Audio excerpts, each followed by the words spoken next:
మాన్యశ్రీ కాంశీరామ్ గారు ఏం చెప్పాడు అని అంటే, ఈ దేశంలో స్వతంత్ర భారతదేశంలో బహుజనులు ఇతరులపైన ఎందుకు ఆధారపడి ఉన్నారు అని ఆయన ప్రతి సంవత్సరం ఏందనంటే ఒక నినాదం ఇచ్చి భారతదేశ వ్యాప్తంగా మీటింగులు పెట్టేవాడు.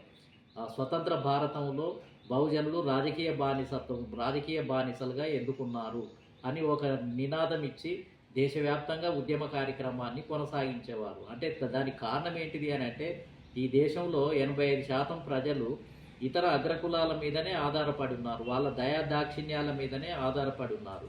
వాళ్ళు టికెట్లు ఇస్తే తీసుకోవటం, లేకపోతే మౌనంగా ఉండటం. ఇవన్నీ మౌన జాతులు, మూగ జీవాలు. ఈ దేశంలో ఉన్నటువంటి వాళ్ళు ఎదురు తిరిగి ఉద్యమం చేసి ఓట్లు వేయించుకొని పార్టీలను పెట్టుకొని వాళ్ళను సమీకరించుకొని అధికారంలోకి వచ్చే అంత శక్తి సామర్థ్యాలు కలిగిన వాళ్ళు కారు.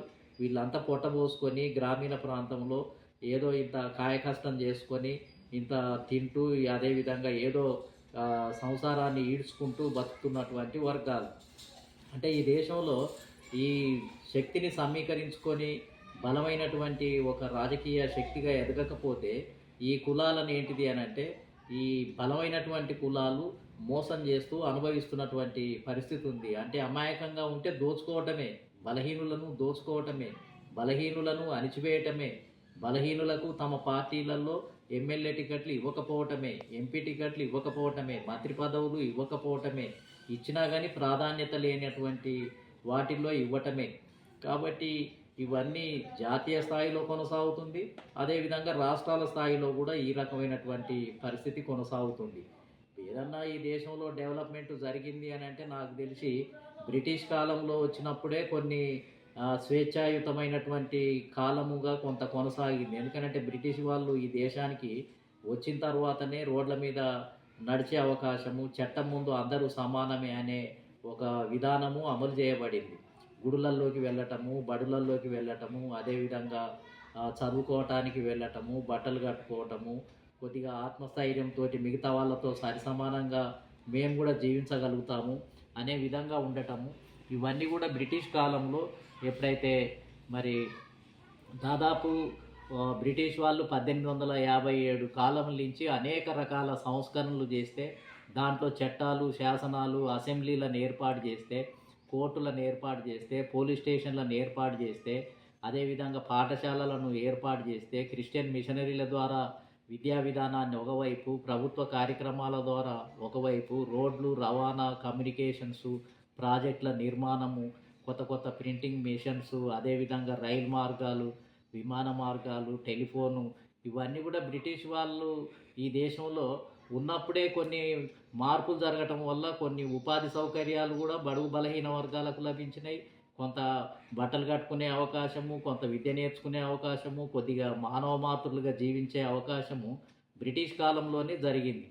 కాబట్టి ఆ కాలం బ్రిటిష్ కాలంలో 1857 నుంచి 1947 ఏదైతే 100 సంవత్సరాలు ఏదైతే ఉందో, ఆ 100 సంవత్సరాలలో కొంత వెసులుబాటు ఈ బడుగు బలహీన వర్గాలకు కలిగి కొన్ని కార్యక్రమాల్లో కొన్ని వృత్తులను చేసుకుంటూనే కొన్ని డెవలప్మెంట్ యాక్టివిటీస్లలో పాల్గొనటం వల్ల కొంత శ్వాసను పీల్చుకోవటానికి, కొంత కొత్తదనాన్ని స్వీకరించడానికి, కొత్తగా వీళ్ళకు ఒక అనుభూతిని పొందటానికి బ్రిటిష్ కాలము చాలా ఉపయోగపడ్డది. బ్రిటిష్ పరిపాలన వల్ల ఎన్ని నష్టాలున్నా, ఎన్ని మోసాలు జరిగినా, ఎంత దోపిడీ జరిగినా దాంతోపాటే ఈ దేశంలో మరి కొన్ని వర్గాలకు, మెజారిటీగా ఉన్నటువంటి వర్గాలకు కొంత వెసులుబాటు మహాత్మా జ్యోతిరావు పూలే, సాహు మహారాజ్, నారాయణ గురు, పెరియార్ రామస్వామి, బాబాసాహెబ్ అంబేద్కర్ ఇలాంటి మహామహులంతా కూడా బ్రిటిష్ కాలంలోనే జన్మించి స్వేచ్ఛగా తమ ప్రజలకు నాయకత్వం వహించి తమ ప్రజల్ని ఏంటిది అని అంటే ఈ అగ్రకులాల యొక్క కబంధ హస్తాల నుంచి, అంటరానితనము నుంచి, అణిచివేతల నుంచి, మహిళలకు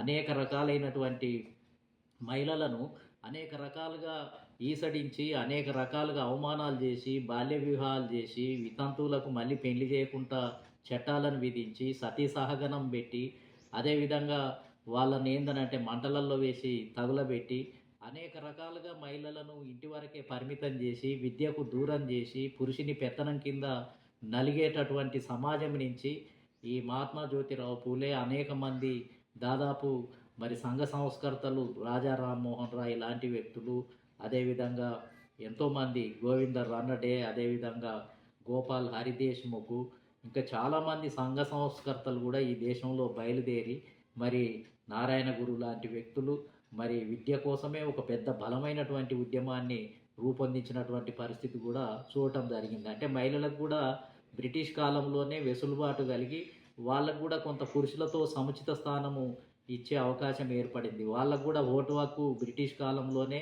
తర్వాత బ్రిటిష్ వాళ్ళ వచ్చిన తర్వాతనే లిమిటంగ్ ఓటు హక్కును వారు ఇచ్చినటువంటి పరిస్థితి కూడా కొనసాగింది. బడుగు బలహీన వర్గాలకు కూడా విద్య నేర్చుకునే అవకాశం కలిగింది బ్రిటిష్ వాళ్ళ కాలంలోనే. ఒక రకంగా చెప్పాలి అనంటే బ్రిటిష్ వాళ్ళ కాలంలోనే ఈ దేశంలో ఉన్న ప్రజలందరూ కూడా వెళ్ళి, అయ్యా మాకు ఈ పరిస్థితి ఉంది, మాకు ఇది కల్పించండి, మాకు ఈ హక్కులు ఇవ్వండి, ఈ చట్టాలు ఇవ్వండి, ఈ చదువుకునే అవకాశం ఇవ్వండి, లేకపోతే మాకు చట్టసభలలో వెళ్ళటానికి అవకాశం ఇవ్వండి